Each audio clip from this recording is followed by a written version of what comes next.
Today on The State of Us, $31 trillion in debt. How did this happen? And what's next?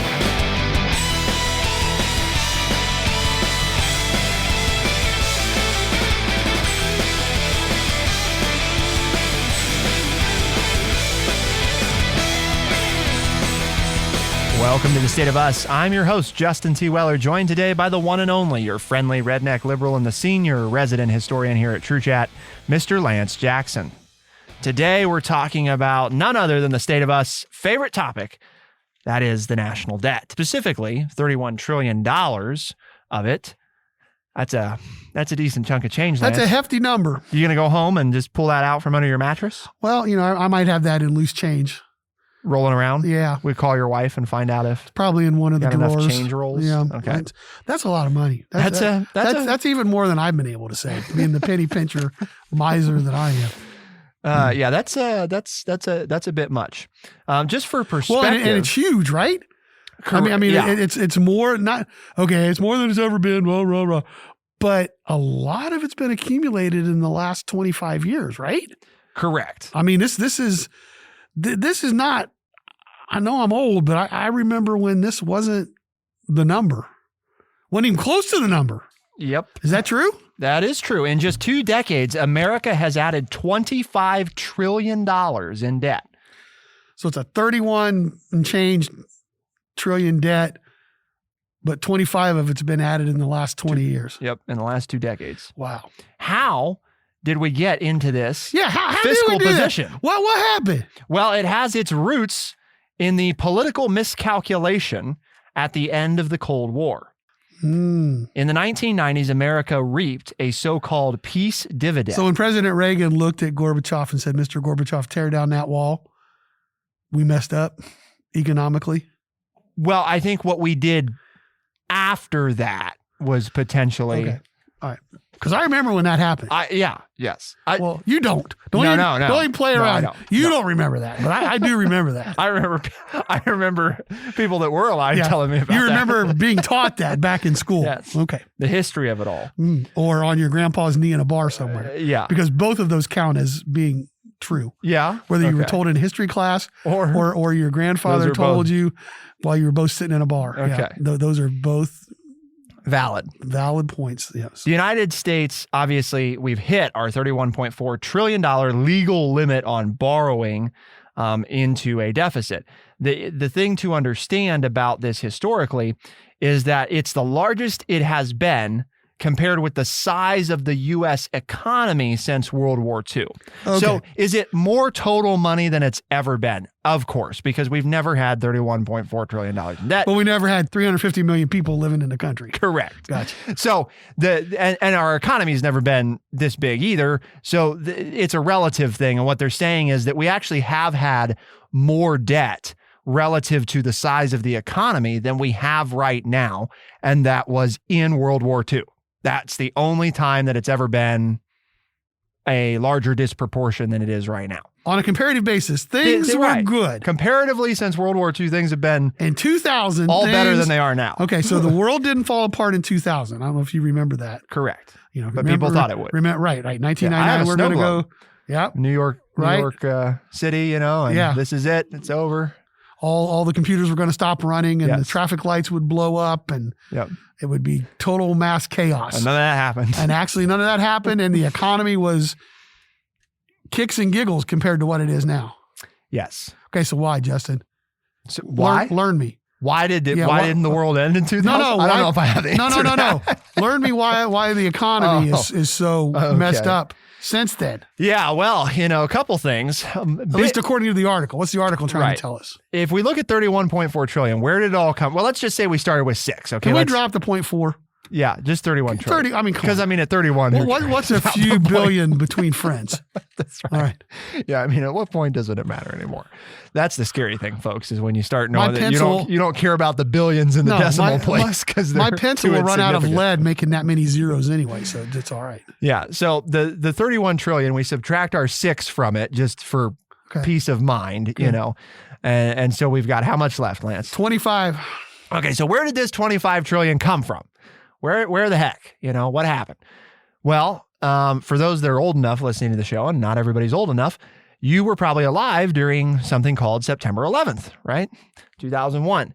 So you say, well, how did that cause this? Well, it didn't cause all of it, but it does account for almost $3 trillion worth of this. Where did this 25 trillion come from? Well, 3 trillion of it is from basically post 9/11. What do you mean?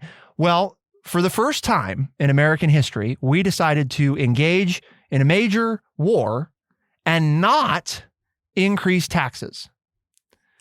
So believe it or not, in our we had to history, find those weapons of mass destruction that we never found. Correct. Okay. But we didn't increase. The decision was made not to increase taxes, which historically, presidents and Congresses of both parties, anytime that we entered like I know it wasn't not technically a war, but it was a war. Anytime we've entered a war stance and we're going to deploy large amounts of troops overseas, the protocol has always been, it's always been understood, we are going to have to increase our military spending, and therefore we're going to have to increase our taxes. So that money was never in the budget to begin with. So since we have a new cost going into the budget, we have to raise taxes to pay for it. And a culmination of things went into this too. We also had to substantially increase military spending, not only because we were going to go engage in a major armed conflict, but also because, which this isn't obviously the Bush administration's fault. We can debate whose fault it is, but the article that we're referencing would say that we miscalculated the peace dividend post Cold War. And we assumed that we would not have to fight or have a military presence at the size that we had to have it at during the Cold War or spend at that level. So what did we do? We said, well, hey, we can cut a ton of this spending. And for those that are old enough like Lance who remember, isn't this great? We balanced the budget in the 90s and look at isn't this awesome? Democrats and Republicans, they came together and they worked it all out. Well, part of that story, though, is that one of the ways it was balanced is a drastic cut in military spending because we didn't need as much military spending because there was an assumption that the Soviet Union's gone. That's the threat. Like, it's gone. So we can cut back. Well, and we didn't need to raise taxes, right? Because there was the whole .com, all of the Apples boom, and the Microsofts, the Amazon, all those places came to an existence. Took in a historic amount of corporate tax revenue the government did during the .com. So at the same time we were able to cut military spending, massive we increase in cash. corporate tax earnings. So in other words, that age-old notion, Lance, right, of and it's going to stay that way forever. Our incoming money went up, right, and our expenses went down. Okay. And lo and behold, what happened? The budget was balanced. And so then in 2001, we get attacked, and so we have to increase spending, but nobody wanted to be the ones to raise taxes.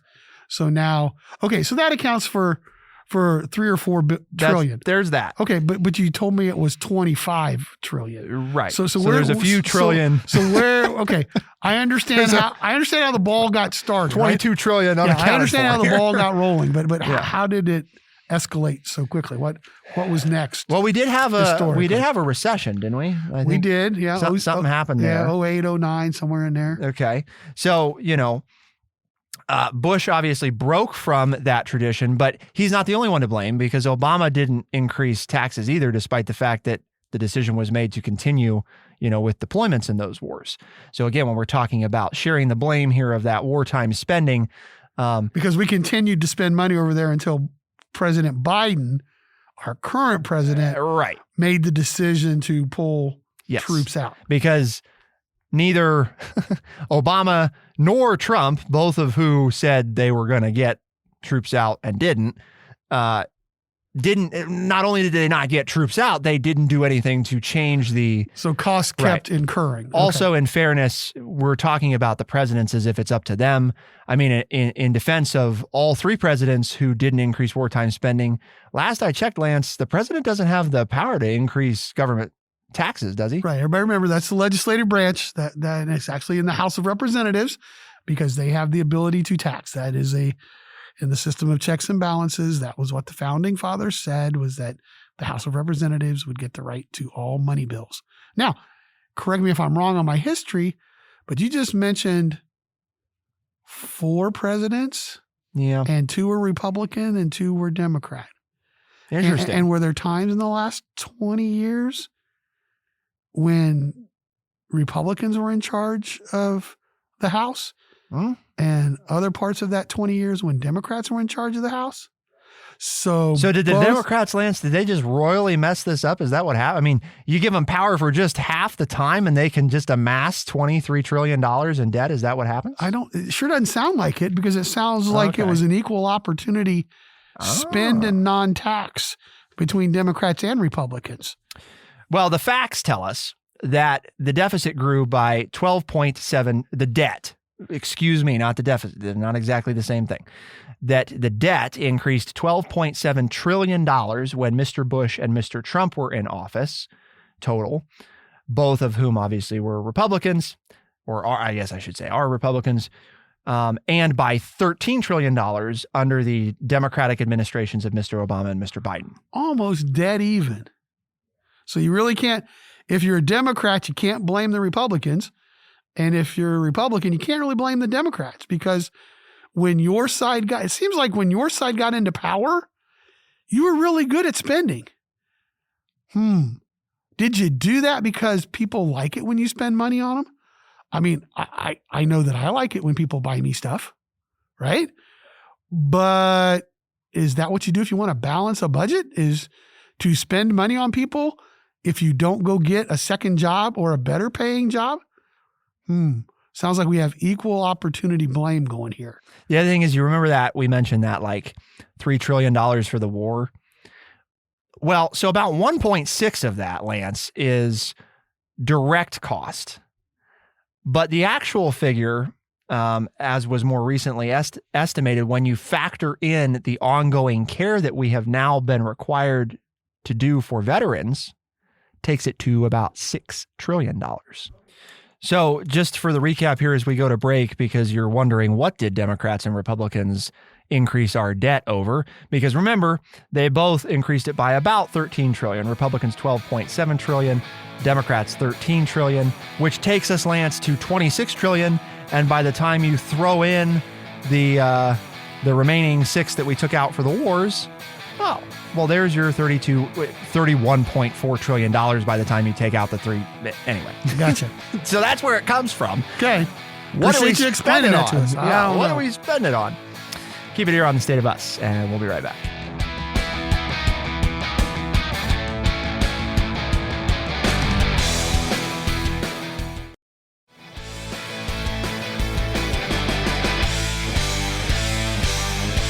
Got a lot of debt there, Lance. A lot of debt. That's quite a bit. Quite a bit. $31 trillion. I really hope the people that are listening are not bludging our economy. Bludging. It's from the verb to bludge. It means to avoid work or responsibility, to get by imposing on another, i.e. a sponge. But constantly bludging rides from friends without offering gas money tips the scales towards being cheap. And you say, well, what am I talking about? How would you be bludging on the economy? Well, one of the biggest costs, right? And correct me if I'm wrong, are our entitlements, right? And so a lot of people are out there, according to those people who aren't getting whatever entitlement that others are getting, would say, well, they're bludging our economy because they're sponging off of us. But as we've talked about before, most of us get some money from some kind of entitlement, whether it's the young people getting low interest or no cost money to go to college, or old people getting Social Security, or some farmer getting paid for land that they're not growing crops on. Well, wait a minute. That's not an entitlement. Whoa. But are you getting something without doing any work or having any responsibility to get it? So whose entitlements do we cut? And when we talk about entitlements, this is the thing that I think a lot of people don't understand, Lance, is when you look at so we threw out some big words before, right? The budget deficit versus the debt. The debt is $31 trillion, $31.4 trillion. The deficit is the difference between how much our government is bringing in every year and how much our government is spending every year. So the deficit or deficit spending adds to the debt, right? Because it's a cumulative sort of effect when we're deficit spending. The primary spending categories of basically you can break up our budget into 3 areas, okay? The one that we're all familiar with is called discretionary spending. That includes things like military spending. It includes things like infrastructure. It includes basically most of the stuff that you're familiar with and have heard about, tax cuts, all. So discretionary means it's up to COVID relief. It's my opinion on whether or not we should spend this money or not. It's and how optional. Much Technically optional as to whether or not Congress has to spend the money. 2 other categories. Interest on the national debt. That's, by the way, folks, that's the 3rd largest category of the federal budget. 3rd biggest expenditure in our budget after discretionary is paying spending interest. Is the interest, not the principal payments, just the interest that we pay on the debt. And since we're in debt, we're borrowing money, just like anybody else. Yes. I mean, if I don't have $100,000 to buy my house, I borrow the money. You borrow the money. So now I am in debt. Correct. And I make the payments every month until I pay it off. Okay. The difference is that the biggest single category of spending for the federal government is what we call mandatory spending. Wait a minute. Mandatory means you have to. Have to do it. Have to do it. What do you mean we have to spend it? Well, we passed laws, Lance, like Medicare, Medicaid, and Social Security. And by the way, those programs also cover things like unemployment, right, and welfare. Those are things inside of those programs, technically subsidiaries of those, that by law, Congress they don't get to negotiate over the funding. They have to remain funded. And what percent of our government's budget is on this mandatory spending? They have to spend how much? How much of our budget do they have to spend on these things that laws have been passed on? As of October of 2022, it's about 63 to 65% of the total budget is spent on mandatory spending. And do we have a clue on how much the interest payment, what percentage the interest payment is? Well, about 30% of it is discretionary and the rest is interest. So 65% has to be spent because the law says it has to be spent. 5% is interest. So Congress gets to negotiate on about 30% of the money. Arguing with itself and trying to get something to the president over 30% of our budget. And so if you look at your own household budget, think of it this way. 70% is non-negotiable, pretty much. Is already spent. Right. So if you're going to... You got to live on the 30%. If you're going to save any, it's only out of 30%. It's not out of 100% of income that you're making. Or wait a minute. Well, if you're going to if you're going to make a dent in actually paying down the debt, not the interest payments, right? But actually like making your mortgage payment that's not the interest, that has to come out of the 30. Out of the 30%. Because we're not doing that right now. Remember, we're not paying. We were not paying down the deficit, so that's not in there. So I'm just paying the interest. We're just paying the interest on my credit card and on my house and on my car because, because I have to buy food. And, Yeah. So when you start looking at it like that, it becomes clear. Part of the struggle is, and you might say, well, isn't this how it's always been? No. No. And one of the big reasons, answer is no. The short answer is no. Medicare is currently underfunded. It relies on general tax dollars to make up the difference. So only a portion of the $625 billion Medicare budget is actually covered by Medicare taxes. So the taxes that you are supposedly paying for Medicare, right, which we all, well, not every, but most Americans who are working a regular job contribute to, that doesn't cover the cost of Medicare. It only covers a part of the cost of Medicare. So I'm going back to my household budget. If I don't have enough money to pay my bills, I either have to cut spending or I can go get another job. How does the government get another job? Yeah. That's called a tax increase, right? Right. You ask people for more money, or actually you tell people they have to. So what you're saying is we have all these people that are getting all this stuff and we're not paying enough to pay the bill. So it seems like to me it's pretty cut and dry. If that were my household, somebody's going to have to go to work to bring in some more money. So if it's the government, the only way the government can bring in more money, they need to raise taxes. Have either the Democrats or Republicans raised taxes? No. In the last 25 years? No. We've done tax cuts, though.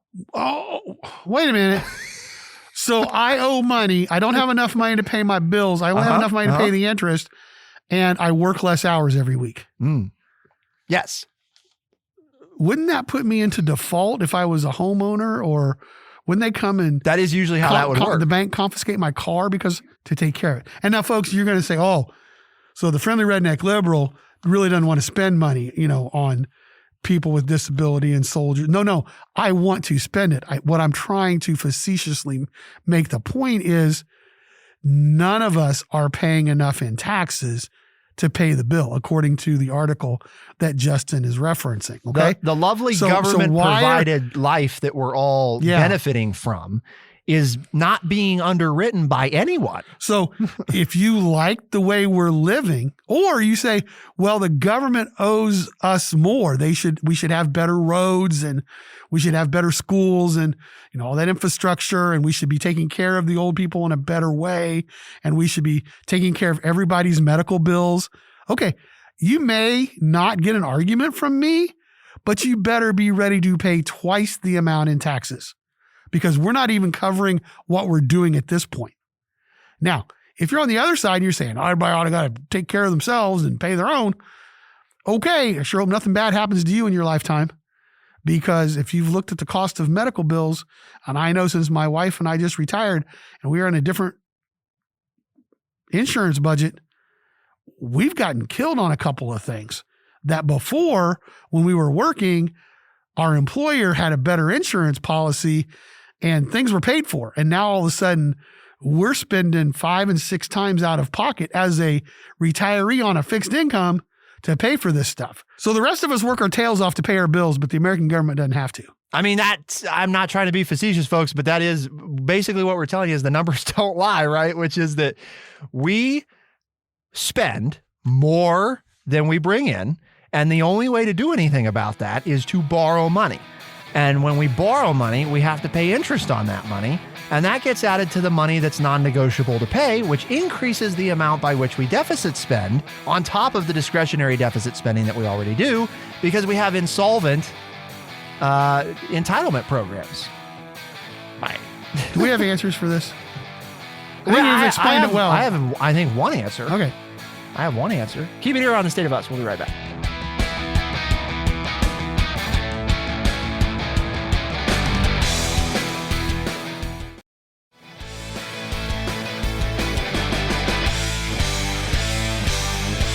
So here's the thing. Social Security, right, accounts for more than $1 trillion of mandatory spending. Think about that. Every year, $1 trillion in mandatory spending goes to Social Security. Well, we're already 31 trillion. Well, yeah, what's another? Another trillion. I mean, throw it in there. 3%. So what? So, $1 trillion. That is the single largest line item, right, of the federal budget is Social Security. Okay. Which is more than $1 trillion. So that's pretty substantial. If you throw in Medicare on top of that, it takes you closer to like 1.7 or 1.8 trillion dollars. The issue is that we created a system, right, which was prefaced on a relatively simple idea. We can start giving Social Security benefits, which, by the way, remember, includes unemployment and welfare, is technically part of Social Security, is a type of Social Security. We can start giving these benefits out if we assume that what's going to happen in the United States historically is going to keep happening, which is the next generation of Americans will be larger than the last, and they will make more money than the last generation. Sounds a lot like the American dream, right? I mean, that's the basic premise that we've talked about. Everybody has a different one. But at its core level, the notion of the next generation will do better than the last, and there will be more of them. So therefore, they can take care of the older generation. Because remember, when Social Security started, it's not the people who started getting Social Security that were paying into Social Security. It was the people that were working, paying into Social Security for the people currently on it. Because we were in the midst of a depression, and the government was trying to get older people to quit working to open up jobs for younger people. And so, hey, we'll give you so much money a month not to come to work that will be paid by these new people over their lifetime by coming in and working for you. Okay. So it was really never It's a new deal. But it was never really set up to be a retirement fund. You're not working anymore. Well, we need you to quit working. Right. And we want you to have a few good years left because we don't want our elderly people homeless on the street dying and starving. So Social Security is created. Right. And again, the notion to works, create jobs for the younger generation. Correct.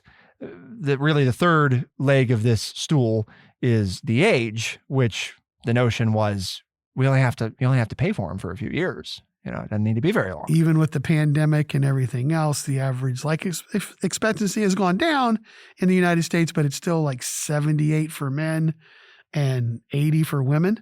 So we've increased it. 77.28 years if you take everybody together. Okay. So we've increased it by 10 years or almost fourfold. So we set up a system to pay for 2 years that's now paying for 12 to 13 years. We have this issue now, right, of this American generation, when I say this, the millennial American generation, in terms of total size, is smaller. It's larger. It's the largest living generation, but it's smaller than baby boomers were.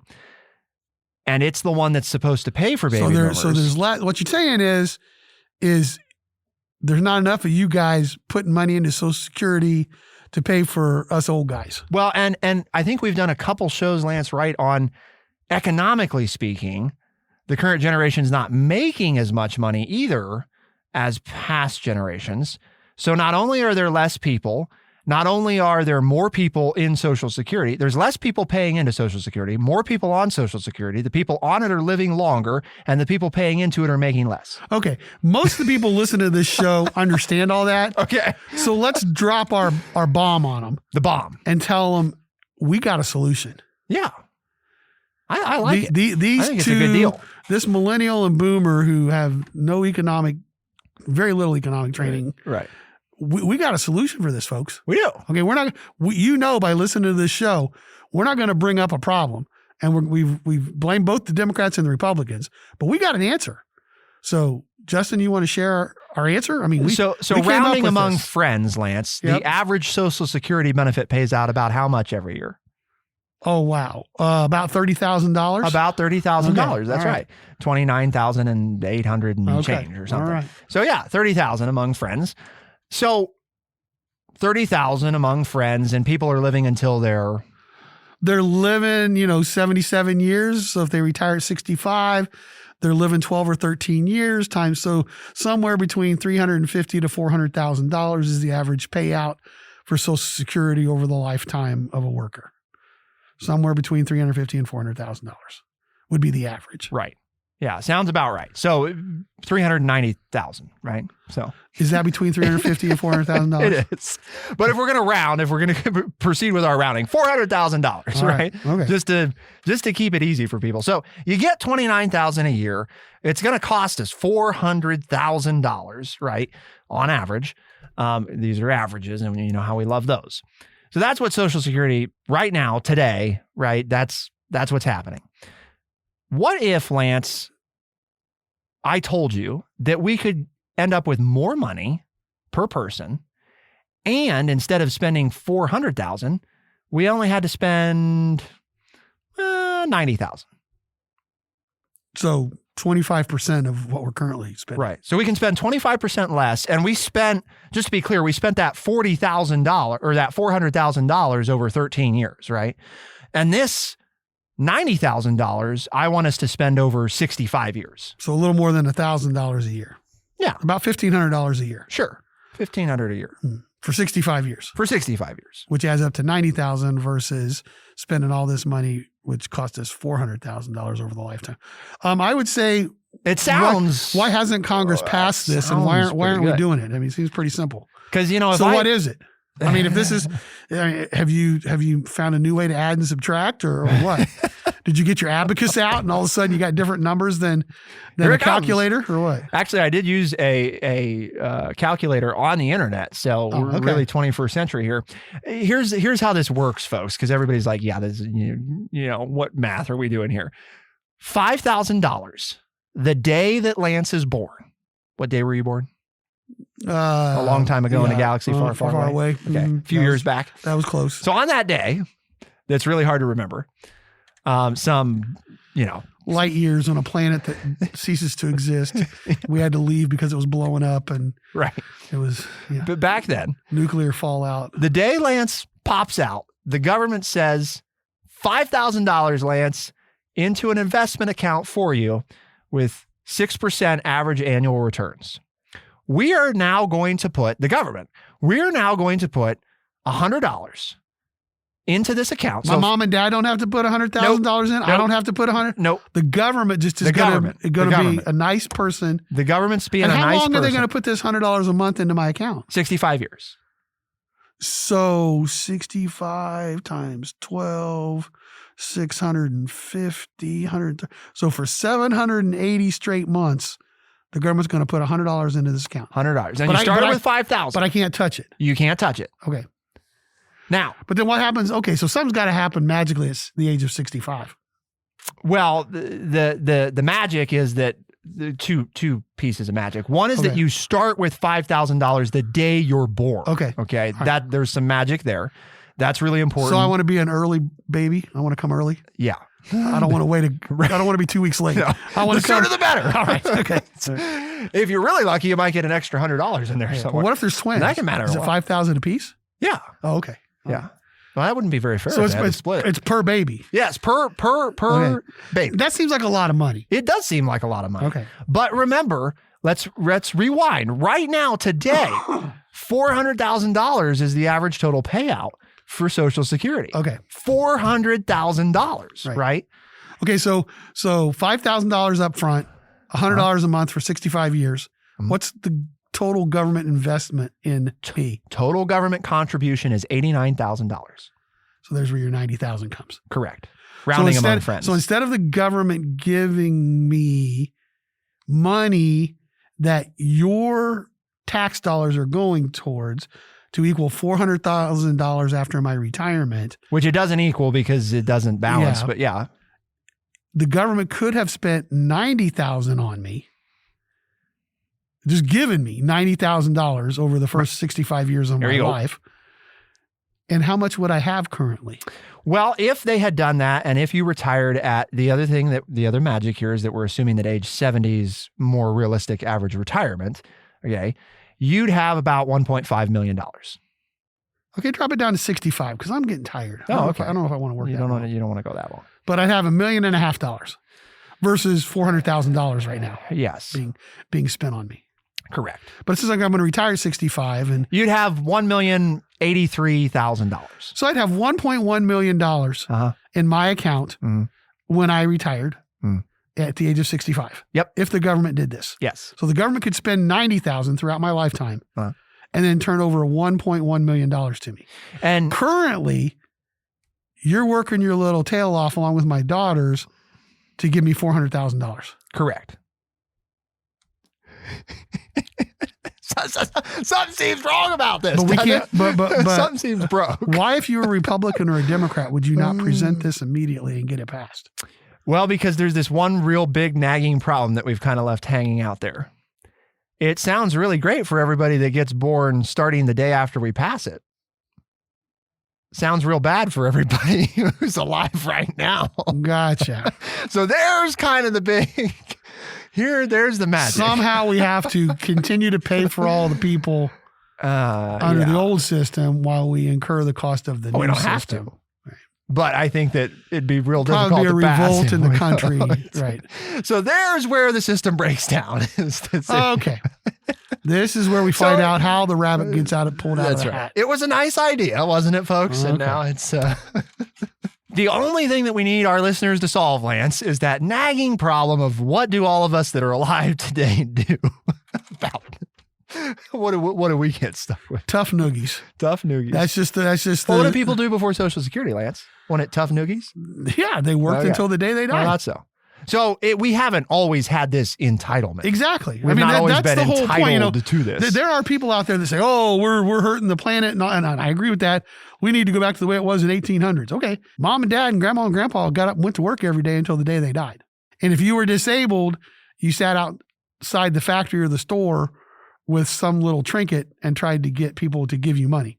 And that's how we took care of disabled people. So you would think that we do it much more humanely today. To your point, it does not have to be that way, nor has the majority of our time as a country, as a nation, has it been done that way. So I go back to, if you want to take care of everybody, which I'm not against, you have to pay more in taxes. There's your answer. Yep. Unless you're willing to cut spending. But even then, the amount that you can cut from spending is only 30% of the total budget. And I mean, even if you cut, and we don't have to pay, if we did this fix, right, that we're talking about, we actually wouldn't have to raise taxes by as much, right? Because our deficit would be less. But we just have to take care of the people who don't qualify for this yet. Right. Well, we don't have to. No. But. Yeah, I don't know. Yeah. You're going to have a revolt on your hands. Well, we might have that anyways. No, it's true. Oh, why'd have this show today, Lance? Well, we wanted something to talk about. And money's always interesting. Yep. And the debt. And we're talking about, because Congress is looking at it again. And they do a lot of that, don't they? They look at it. They look at it. Boy, it looks bad. And then they push it down the road, and Congress pushes it down the road, but we don't here at the State of Us. We take a look at it and try to solve the problem. And we do that because True Chat has a mission. And the mission here at True Chat is to educate people by providing honest, open, and respectful conversations. We've done that today in kind of a fun, lighthearted way. Hopefully you've enjoyed it, because we've talked about the deficit, and it's, sometimes you can get down in the weeds on this, but hopefully we present it in an entertaining way and giving you something to think about. Talk to your family and friends. If they say, well, that sounds like something I'd enjoy listening to, make my day better, then tell them as a podcast. They can find us on Spotify, Overcast, Stitcher, Apple Podcast, and any of those other places. If you know how to get to a podcast, we're there. We're there. Just type in The State of Us. You'll find us there. The State of Us releases new episodes Tuesdays and Thursdays in the morning as a podcast. Those same episodes, of course, heard on the weekends on AM and FM radio stations around the country. Your fun fact for the end of the show is that the 117th Congress average age was 58.4 years old. The average senator, 64.3 years. And in conclusion, folks, we could have summed this episode up a lot simpler by saying the baby boomers have yet again caused a terrible, terrible crisis in this country. Of course, then the flip side of that would be that millennials are the majority of the voting age population, and they could get elected and change things. So I think we share equal responsibility, almost like Democrats and Republicans share equal responsibility for the abysmal state of our federal deficit. Peace out. For The State of Us, I'm Justin T. Weller. I'm Lance Jackson. Special thanks to producer Bradley Butch. Thank you all, our audience, for tuning in. We'll see you next time. Be the change.